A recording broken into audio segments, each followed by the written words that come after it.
Morning.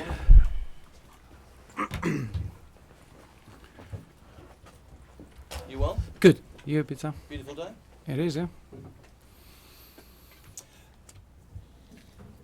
Can I trouble you for any team news? How's your squad looking this weekend, Roberto? Well, obviously we had no knocks or any problems in the game against Bournemouth. The only three players that we're keeping a close eye is Seamus Coleman, Gareth Barry and Phil Jagielka. Obviously Gerard Deulofeu, I think it'll be difficult to see him in any of the three games that we got left.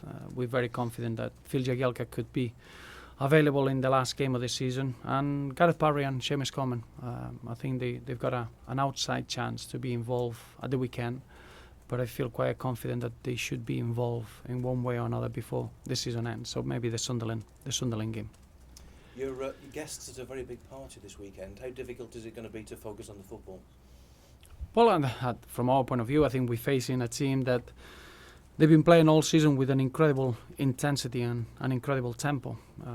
When you reach your aim, you almost feel that you can carry on with those levels with a real feeling of satisfaction, with no worries, with no feeling of not achieving what you're looking for. So obviously we know we're going to face a team that they are in probably in the best moment of confidence that you could find them, and clearly for me they've been the deserved winners of the Premier League this season in a very, very competitive league, and clearly I think they're going to be playing with that sort of swagger, and we'll congratulate them, and from that point on we'll focus on trying to be a team that we can perform against them. They've been doing a little bit of celebrating already. Is that going to affect their performance this weekend, what do you think?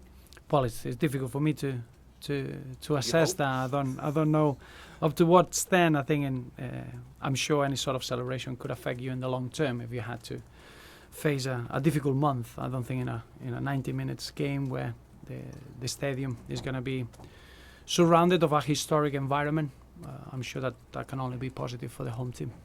When they came here in December and won, they were top of the league at that stage. Did you honestly think they'd last the course? Well, I don't think you're looking at the teams that they were competing against Leicester at that point, and you just feel that there's still a long battle to go, and probably you're looking at the incredible intensity that Leicester City they've been playing. You've got a question mark. They are in an unknown situation, fighting for the title, and you don't know how the team is going to react and if they're going to be able to keep that intensity. And I think that's where it's been a remarkable journey for Claudio Ranieri and his men to be able to maintain that intensity, that concentration, and that togetherness. No major injuries, and they've been a real inspiration in terms of a winning team, and not just in football. I think in sport throughout to have that drive and that intensity to achieve something, and then against all odds. It's been the real fairy tale of football, and I think in sport in general, in the modern game. What lessons do you learn from the way he's handled the squad? I know they've had very few suspensions, few injuries, but I mean, the way that he's dealt with the season, the way the club have dealt with the season, is there a lesson to be learned there? Well, I'm sure. I think Claudio Ranieri deserves incredible plaudits and credit. I think everything is being well measured. He showed real good experience in protecting the squad and protecting the team throughout the period. But clearly, what Leicester has achieved is an incredible reward and a deserved reward in probably the most competitive league in world football. So I don't think it's been an accident. I think in a competition of 10 months they are where they are because of the merits, and Claudio Ranieri deserves incredible credit. Many people feel it's perhaps changed the landscape now of the Premier League, and I know everybody's now thinking what happens next season. Do the so-called big 4 or 5 clubs come back, or can Leicester maintain it? Is there also a lot of pressure now on everybody else, because Leicester have shown you don't have to spend big to win the title? I think it's a very interesting debate. Obviously we're talking about an incredible achievement, and something that you need to see maybe is the exception that confirms the norm, or is something that is going to change the landscape of the competitive nature of the league. It's too early to to see how that's going to develop.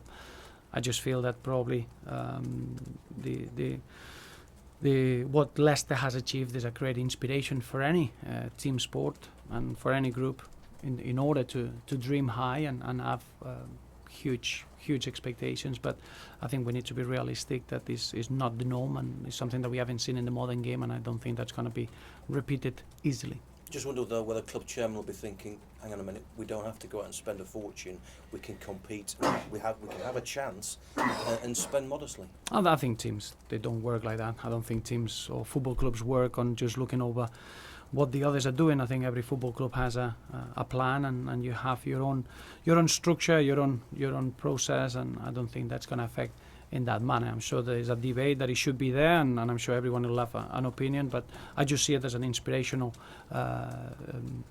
example, not just in football, in sport and in life in general, and I think is a celebration for the Premier League in general. You haven't seen a story like Leicester in the 24 seasons of the Premier League history, so it's quite unique, and they deserve it. And what about the rest of your season? You've got Sunderland and Norwich, so you're going to have a huge say in who goes down. Well, we got. It was important for us to get back into winning ways. The game against Bournemouth was a game that we had to find that winning feeling, and we got that. And now is the focus, as you can imagine, is to face the next 3 games with a real focus to try to get as many points as we can. We still, every position in the league, as you know, from now till the end, matters. It's got huge financial implications. It's got a huge role in the integrity of the league. As you mentioned, we're facing teams in the extreme position, if you want. Leicester celebrating the league, and then Sunderland and Norwich fighting to achieve their aim, and we're going to be making sure that we are as good as we can to try to get our own amount of games in the good way that we want to finish as strong as we can. I know it might only be a position or two, but how important is it for you to finish top 10 as opposed to bottom 10? It's always important. I think we need to finish strongly, and the amount of points matter, and our home form hasn't been good enough, and what we don't want is going into the last game that we have at home and make sure that we don't finish strong. Our fans are good, so they haven't been able to enjoy that winning feeling enough away from home. We had a very different results or a different side of our performances. So we need to make sure that the next 3 games are very, very important for us. And when you've had such a disappointing season in the league, does that almost accelerate your planning for the summer? August will soon be here. Are you already thinking in very detailed ways about what you can do in the summer? I think as a football club, we always work in the same manner. I think when you finish a window, a transfer window, you always start working and planning for the next one. And since I arrived at the football club, it was very clear where we want to get. We're not there yet, and there's very much a lot of work to be done, but we never stop from working and pushing and trying to get where we want to get. So you'll have a wish list already? As I said, that's after the January window, we've been working really, really hard. All we're doing is to make sure that from transfer window to transfer window, the squad is stronger, is more capable, and we can become better. Just one more from me. Spanish football seems to be having a really good couple of weeks. An all-Spanish Champions League final. Both Spanish clubs doing also very well in the Europa League at the moment. What do you think of that? No, I think it shows that at the moment it fits the Spanish teams to be involved in Europe. I think that you can analyze it in many different ways. First, that there are teams that they got that mentality of being able to adapt in different leagues and different type of opposition. Sometimes it shows you that maybe they are suited to use their league in order to be as good as they can or as strong as they can in the European competitions. Clearly, certain leagues are stronger than others, more demanding than others, and maybe the Spanish league at the moment, they've taken advantage of being able to cope with European football better than probably the teams in the Premier League. Is that a mentality thing? Because we always say that the Premier League's probably the most competitive in the world, but mentally at the highest level in Europe, have we just not got there yet? I just don't think it's just mentally. I think it's an area that you could go down to detail, but you could make a squad is important. If you've got 23, 24 players, it's important that you share demands. If you look at the Spanish teams, when they rotate and they make 8, 9 changes, this team seems to carry on winning at the weekend. I think when you do that in the Premier League, if you want to rotate your team, if you drop your level slightly, you're going to get punished. You're going to find it very, very difficult to get a win in the Premier League. And I think that's the biggest difference. Then it brings a bit of a confidence gets affected. The environment is not great surrounding the team, and probably for me that's the biggest difference. Spanish teams can afford to manage their rotation really, really well and face Europe in a different manner than we can do in the Premier League. Thank you.